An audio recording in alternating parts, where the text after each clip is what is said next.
¿Ya está? ¿Se me oye? Ok. Bueno, buenas tardes a todos en el nombre del Señor Jesús. Un privilegio, primero. Sé que es viernes, sé que es un día de trabajo y hay mucho vacío entre las filas, pero bueno, eh, vamos a tratar un tema que es maravilloso, que no voy a decir que es fácil de predicar, porque ponerse entre la congregación y Dios nunca es fácil, sino que se lo digan a Manolo, pero vamos a intentar hacerlo lo mejor posible con la ayuda de Dios, ¿vale? Me gustaría orar primero por esta palabra. Amado Padre Celestial, te damos gracias, Señor. Te pedimos, Señor, que tú seas el que me guíe, Señor, que diriges mis pasos, mis palabras, Señor. Que sea con tu palabra, Señor, que sea con tu espíritu, Señor, que sea con tu voluntad, Señor, operando y obrando en mí, Señor, el que pueda dar buena cuenta, Señor, de lo que tú quieres hablarle a tu pueblo, de lo que tú quieres hablar a tu congregación, Señor. Te doy muchísimas gracias, Padre. Pedimos tu bendición en el nombre de Jesús. Amén y amén. Bueno, pues hoy toca un tema que aparentemente es muy fácil de entender y fácil de incluso de practicar, que es el amor. Y además el amor fraterno. Está claro bueno, el hombre, a pesar de ser un ser caído, a pesar de ser un ser que bueno, pues desvió su mente, su alma, su voluntad, se separó de Dios desde el jardín del Edén, ¿no? En su corazón, ciertamente, hay ciertas dosis de cariño, ciertas dosis de afecto. Somos capaces de tener cerca a otras personas y tenerle cierto afecto, ¿no? Estar en fin, cerca de ellos con gratitud, ¿no? Hay muchos tipos de afecto, muchos tipos de amor, ¿no? Está el amor, por ejemplo, paterno, ¿no? El amor que se le tiene a un padre, ¿no? Reverencial. El amor que un padre tiene a un hijo, el amor filial, ¿no? Que incluso gente del mundo, gente natural, haría cualquier cosa por sus hijos, ¿no? Está el amor que se le tienen a los amigos de la infancia, en fin. Hay el amor conyugal, por supuesto, ¿cómo no? ¿No? Que el esposo tiene a la esposa y la esposa al esposo. Bueno, ¿no? Pero hoy vamos a tratar un amor que es especial. No es que esté sobre todos esos amores, el amor todo proviene de Dios, pero vamos a tratar el amor fraterno, es decir, el amor entre hermanos, el amor entre hermanos en la fe, el amor entre gente que ha reconocido a Jesucristo como su Señor y su Salvador. Y esa es la gran distinción. ¿Vale? Todo podría, Jesús mismo nos dijo en Juan capítulo 13, versículo 35, y toda la predicación podría girar en torno a este versículo. Dice, de este modo, todos sabrán que sois mis discípulos, si tenéis amor, o si tuvierais amor, dice la versión Reina Valera, los unos por los otros. ¿Vale? O sea que Jesús mismo nos invita a amarnos los unos a los otros. Podemos seguir definiendo el amor de muchas maneras, incluso definiendo lo contrario a lo que es el amor. Podemos definir el amor definiendo que es lo contrario al odio, diciendo que es lo contrario al odio, pero no siempre es lo contrario al odio. El amor a veces, somos seres realmente caídos, somos seres que tenemos nuestro intelecto, es decir, nuestra mente y, y nuestras emociones están torcidas. Lo que ocurre es que las personas que han aceptado a Jesús están en proceso de restauración, somos egoístas. Y eso, el egoísmo nos lleva a desinteresarnos por los demás y que casi todo nuestro afecto, esfuerzo y atención converja hacia uno mismo. ¿Qué quiero decir? Que el hombre natural no es que tenga problemas, estoy hablando ahora del hombre natural, no es que tenga problemas con el amor, sabe amar. Lo que pasa es que se ama demasiado a sí mismo. O sea, su amor está enfocado a su propio ombligo, hacia sí mismo, y no está enfocado a los demás. El amor que agrada a Jesús, que agrada a los demás, tiene que estar enfocado a los demás. Y ese tiene que ser, digamos, el principal, la piedra de toque del amor fraterno, ¿no? Amar, sin embargo, básicamente es eso, es entregarse para cubrir las necesidades, las vulnerabilidades, las debilidades del prójimo, tanto afectivas como materiales. No quiere decir que tengamos que ser como los Reyes Magos y regalando cosas por ahí y tal. No, pero sabemos cuando una persona tiene problemas, y más un hermano, afectivo. Sabemos cuando una persona amada, pues un hermano en la fe, tiene problemas de cualquier índole, afectiva o material. Y el amor de Dios tiene que cubrir eso. Tiene que dar al prójimo lo que cubrir esa necesidad, aunque para nosotros suponga un sacrificio. Y ese es el componente que puede definir al amor de Dios, al amor ágape, porque el amor ágape, distinto al resto de los amores que, por decirlo así, que tiene el mundo, tiene dentro de sí sacrificio. El amor mundano, vamos a distinguirlo ya, y el amor de Dios. El amor de los hombres naturales, el amor de los creyentes. Ya vamos a empezar a distinguirlo. ¿Por qué? Porque el amor mundano es necesidad. Es amor, necesidad. ¿Qué significa? ¿Qué quiero decir con esto?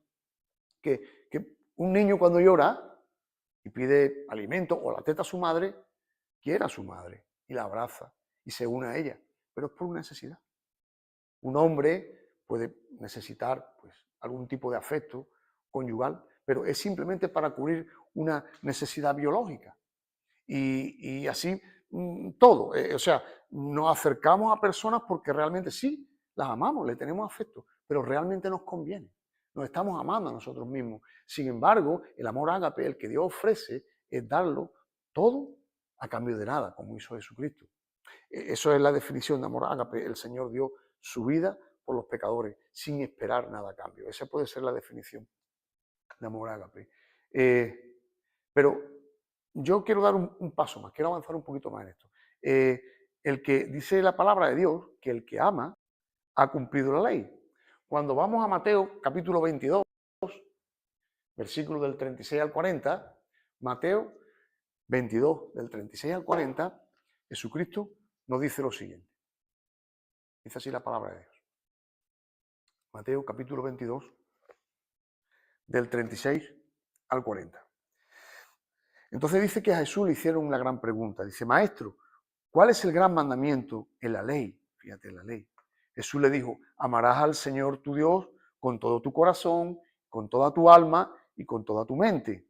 Este es el primero y grande mandamiento. Y el segundo es semejante. Amarás a tu prójimo como a ti mismo. De estos dos mandamientos dependen toda la ley y los profetas.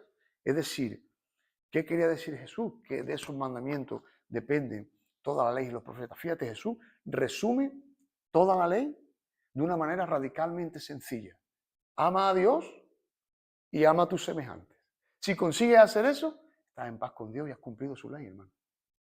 Ahora bien, no es sencillo. Mira, cuando Moisés recibió en el Sinaí las 10 tablas de la ley, ¿vale? Recibió 10 mandamientos, cuatro eran encausados hacia Dios.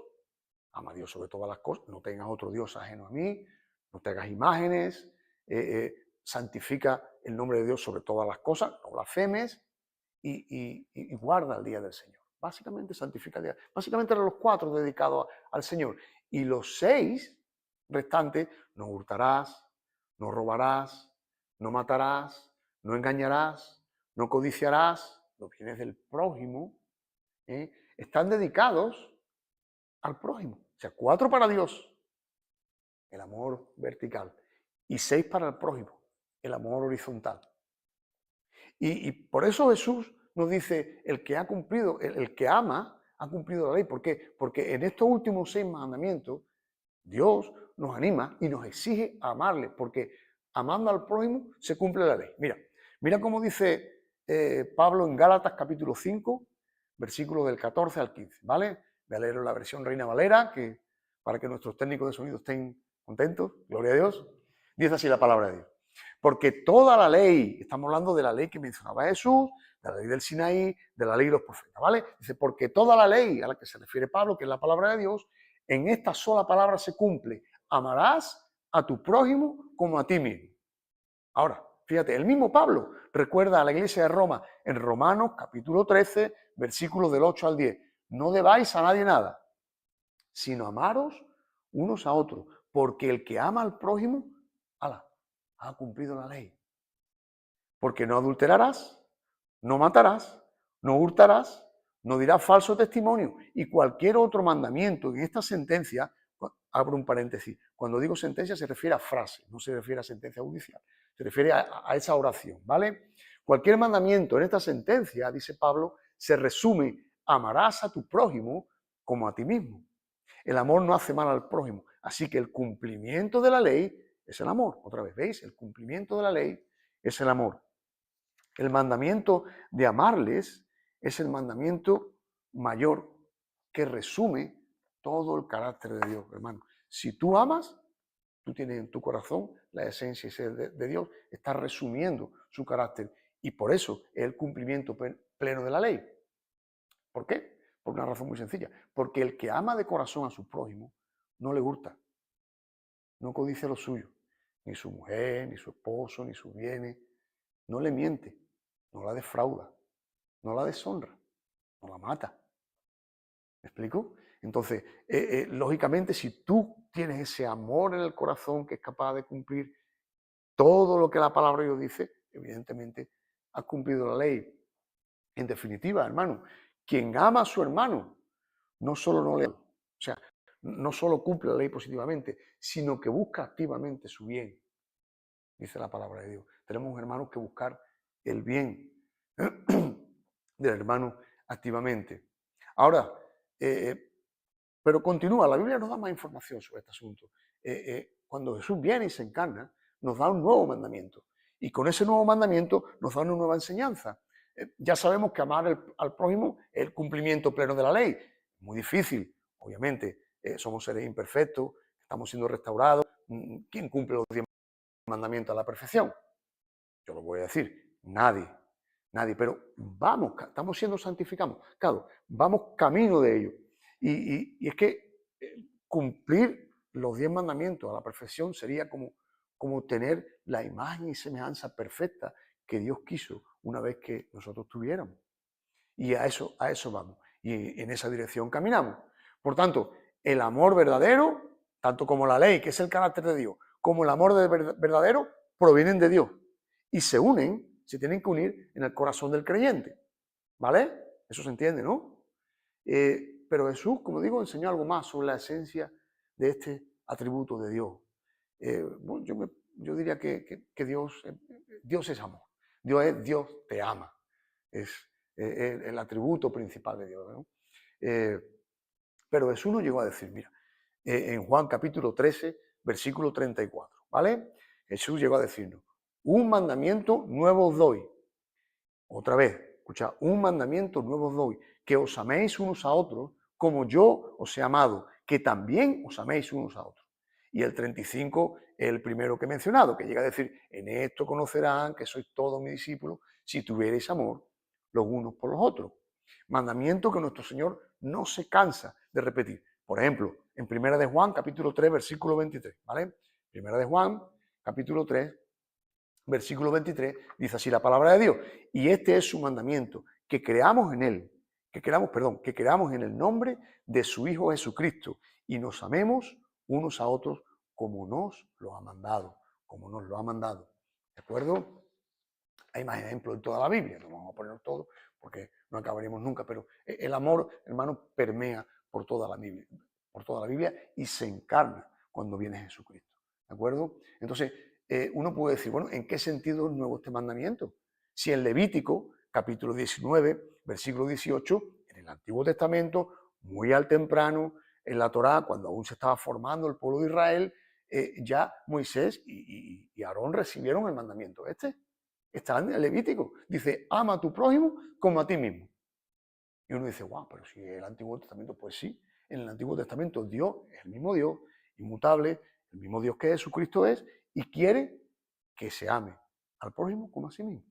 Entonces, ¿cuál es la diferencia entre ese mandamiento y en el que nos da Jesús? Porque el que nos da Jesús tiene que haber algo especial. Él dice que hay un nuevo mandamiento. ¿Cuál es esa diferencia?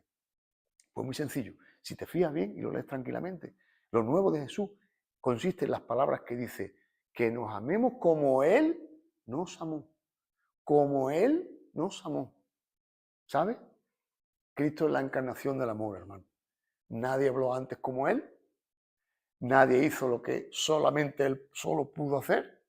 Jesús, por definición, es la medida, la expresión correcta, perfecta, real y visible del amor fraterno. Por eso podía decir que nos amemos como Él nos amó. Lo voy a decir otra vez. Jesús, por definición, es la medida, la expresión correcta, perfecta, real y visible del amor fraterno.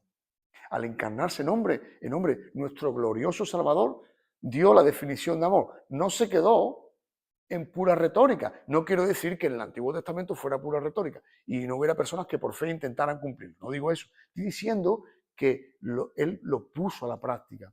No quedó solo en el ámbito de lo teórico, sino que él, nuestro glorioso Salvador, lo llevó a la práctica frente a sus discípulos. Él le dio forma, él nos dio ejemplo. Y ahora hablo en primera persona del plural. Él nos impresionó a todos con su amor. Él nos transformó con sus palabras y su espíritu. Cambió nuestras vidas, llenando de sentido la expresión amar como Él nos ama. ¿Entendió? Amar a la práctica.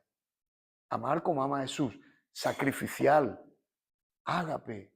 Aunque también el término fileo se usa muchas veces como ágape, ¿no? Pero entendemos que la iglesia, digamos, nuestra iglesia utilizamos ese término como amor incondicional. ¿De acuerdo? Entonces, es muy interesante, ¿no? Esa nueva añadidura que le dio el Señor al amor, porque Él puso en práctica ese amor hasta el extremo de dar su vida por nosotros. Amén. Entonces, eso es algo maravilloso.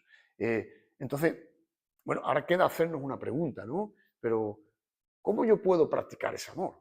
¿Es alcanzable para mí? ¿Está dentro de mis recursos? ¿Puedo yo amar a mis hermanos como Jesús los amó? Bueno, la respuesta es sí. Y la respuesta está en Jesús. Lo voy a decir otra vez. La respuesta es sí. Y la respuesta está en Jesús.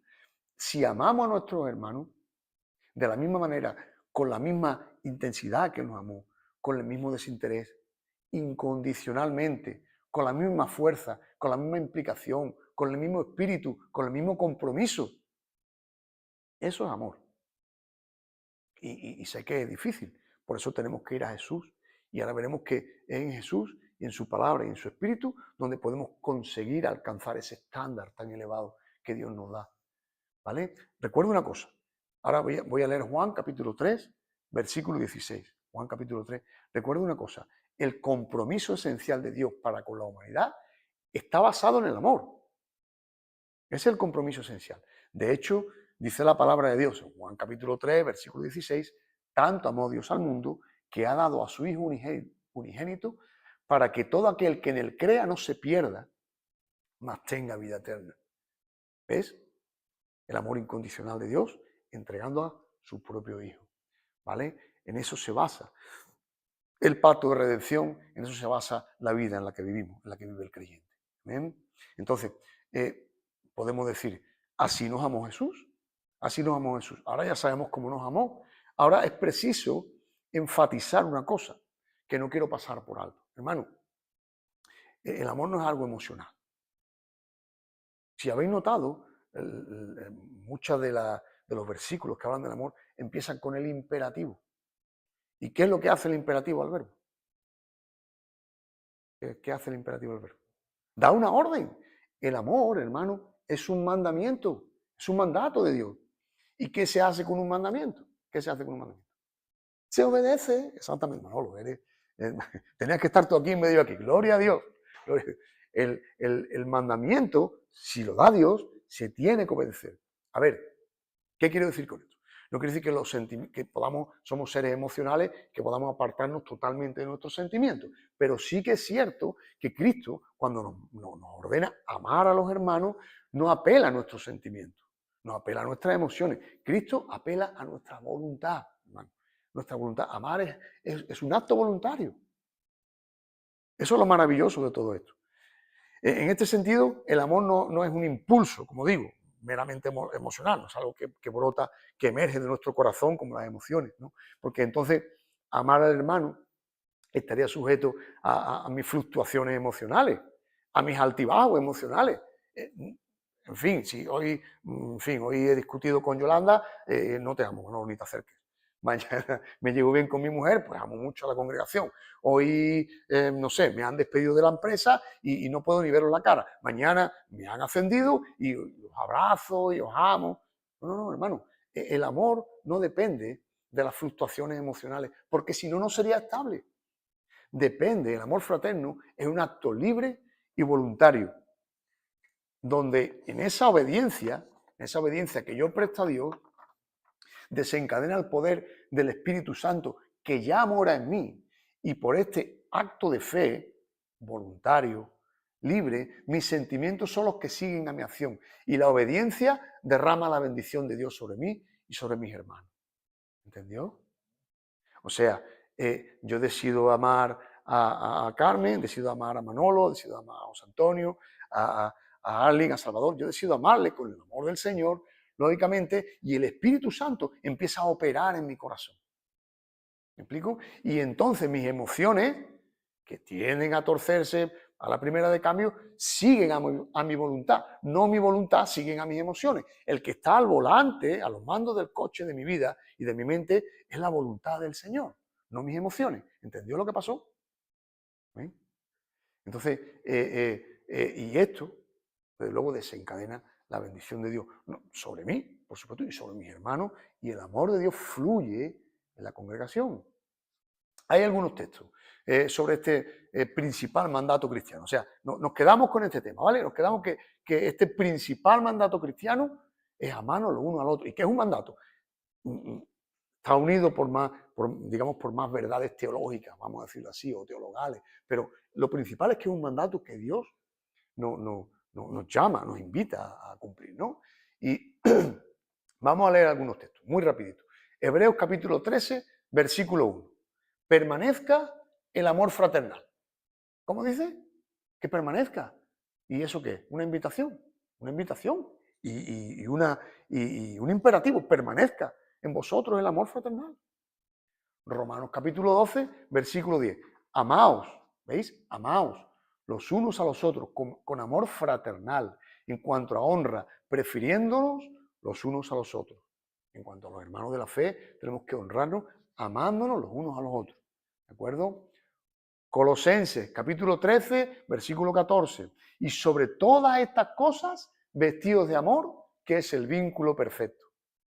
O sea, alguien que se viste de algo, se viste voluntariamente, ¿no? Alguien que se viste de algo, se viste libremente, ¿no? Vestidos, que es el término que usa literal, de amor, que es el vínculo, la relación perfecta, la relación que Dios quiere entre los hermanos. ¿Eh? Qué interesante, ¿no? Primera de Tesalonicenses, capítulo 4, versículo 9. Pero acerca del amor fraternal, el amor entre hermanos, no tenéis necesidad de que os escriba, porque vosotros mismos habéis aprendido de Dios que os améis los unos a los otros. ¿De quién lo aprendimos? De Dios, en Cristo Jesús, que encarnó ese amor y lo hizo realidad, lo hizo remar en nuestra vida. Amén. Bien. Bueno, ahora toca hablar un poquito de la contraparte, de la parte contraria, ¿vale? Ya vamos ahí acelerando un poco. Tenemos que hablar de que el que ama es hijo de Dios y ama a su hermano, pero el que no ama a su hermano está en la oscuridad y en la muerte. Y fíjate que digo el que no ama a su hermano, porque hay hermanos que creen que son hermanos y no aman a sus hermanos. Y eso es muy problemático, porque entonces para preguntar al hermano, ¿de qué fuente has bebido tú? Si has bebido del amor del Señor, tienes que amar, no te queda otra, porque Dios es amor.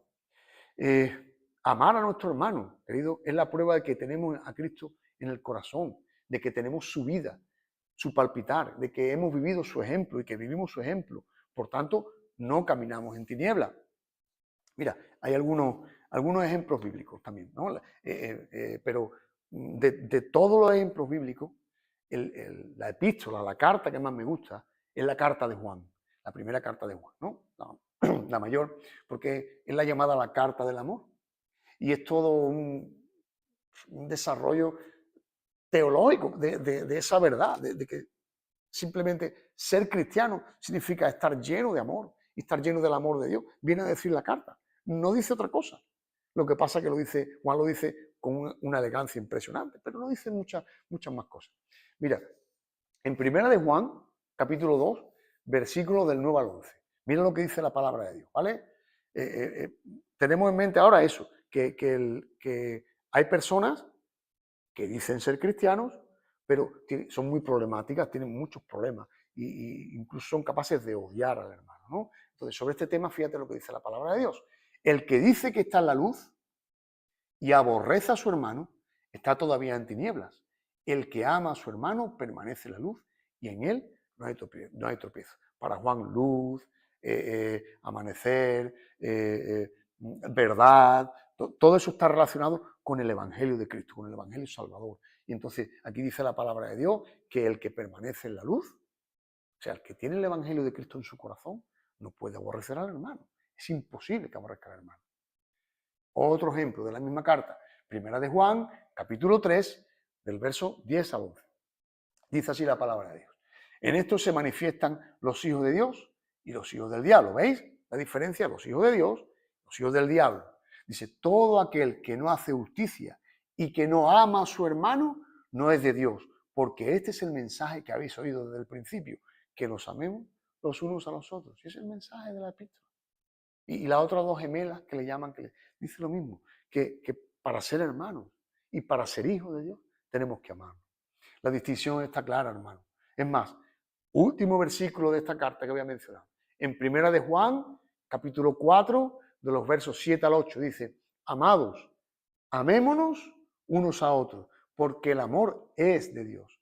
Todo aquel que ama, y ahora dice una cosa muy importante que no hemos hablado hasta ahora, pero fijaos, todo aquel que ama es nacido de Dios y conoce a Dios. El que no ama no ha conocido a Dios porque Dios es amor. ¿Vale? Entonces, aquí ya nos empieza a desvelar una verdad, una realidad importante que tiene que vivir todo aquel que es cristiano. Hermano, la conclusión de todo esto es que para amar como Cristo amó, tengo que haber nacido de nuevo. Es decir, Cristo tiene que haber nacido en mi corazón. Tengo que haberlo aceptado como Señor y Salvador y el Espíritu Santo tiene que haber borrado toda la maldad que hay en mi corazón y tiene que estar morando en mí, a pesar de mis defectos, a pesar de mis inclinaciones. Él tiene que estar morando en mí. Si no, es imposible que amemos como Él nos amó. ¿Vale? Entonces, sabemos que el amor verdadero, el amor fraterno, a través de este nacimiento, ya sabemos que fluye de un corazón transformado, sincero y purificado. ¿Y por qué digo esto, hermano? Porque, hermano, el mandato de Jesús, amados, uno, parece imposible. O sea, ¿qué quiero decir? Yo puedo amar mucho a, no sé, a la hermana Pepita, pero al hermano Manolito, no lo digo por ti, Manolo, al hermano, no le amo tanto, ¿no? Porque hay algo en él que yo me veo reflejado en él y me cuesta amarle, oye, y me cuesta perdonar, y me hizo tal cosa y me cuesta perdonarle.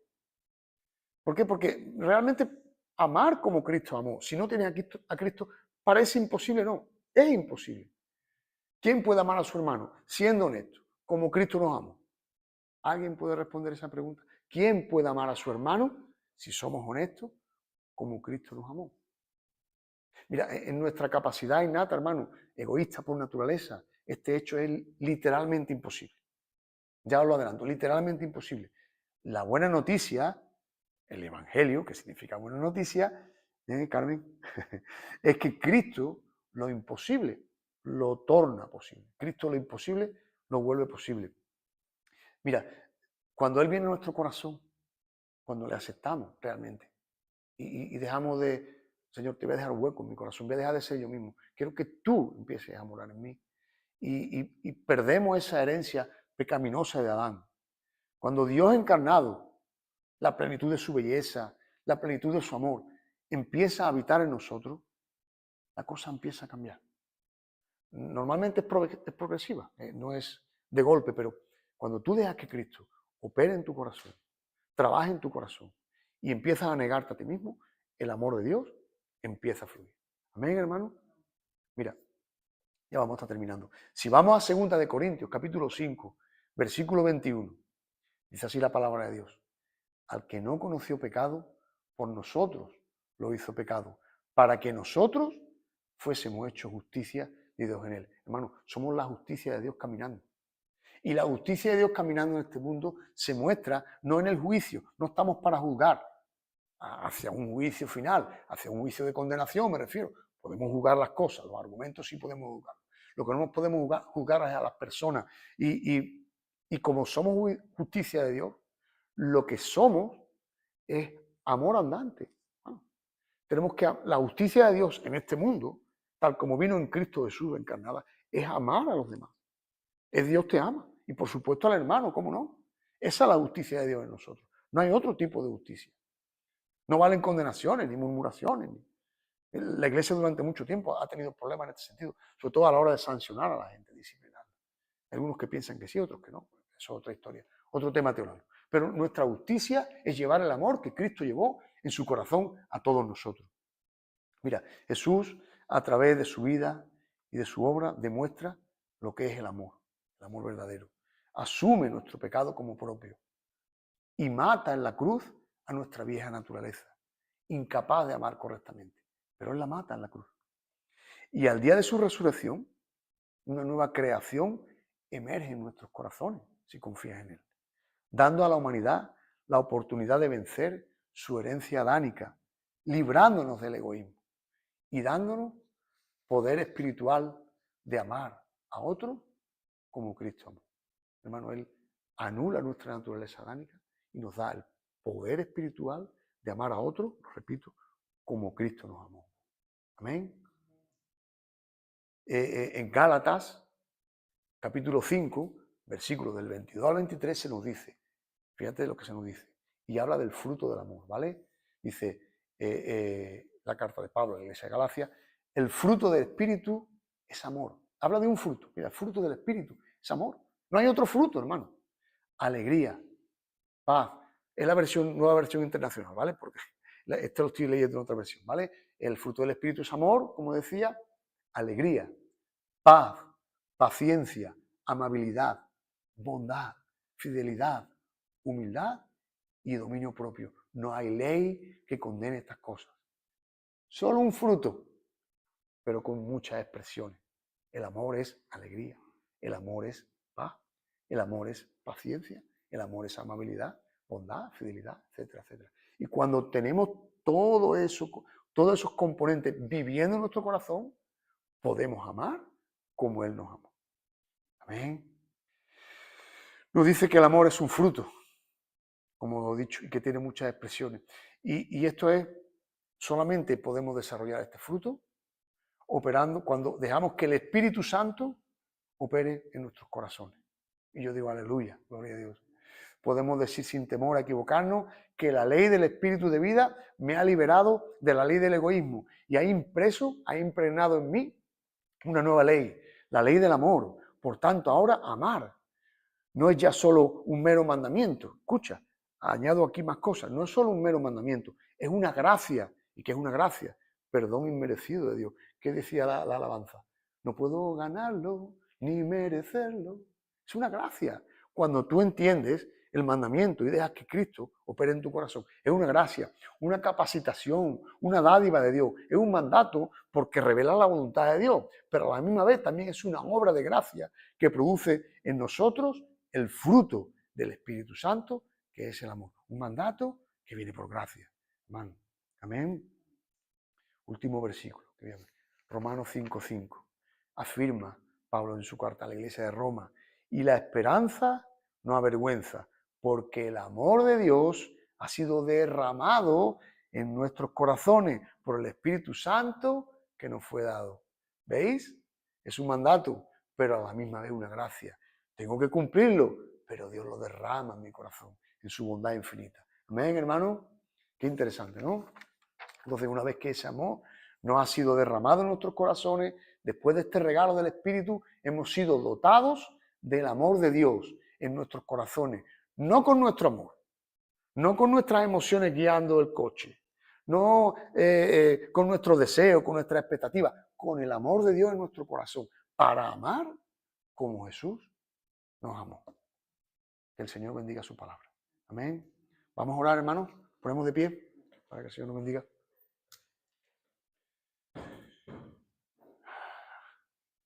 Amado Padre Celestial, te doy muchísimas gracias, Señor, por la oportunidad que nos das, Señor, de reunir este pequeño grupo, Señor, pequeño pero que es grande para ti, Señor, que estamos en tu corazón, porque tú nos amas, Señor, porque tú nos has derramado ese amor maravilloso en nuestros corazones que nos ha cambiado, Señor, nos ha transformado y ahora podemos darnos, Señor, desinteresadamente, incondicionalmente, con sacrificio si es necesario por el hermano, Señor.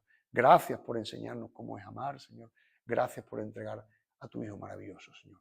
Muchísimas gracias por este rato que hemos podido estar juntos, Padre.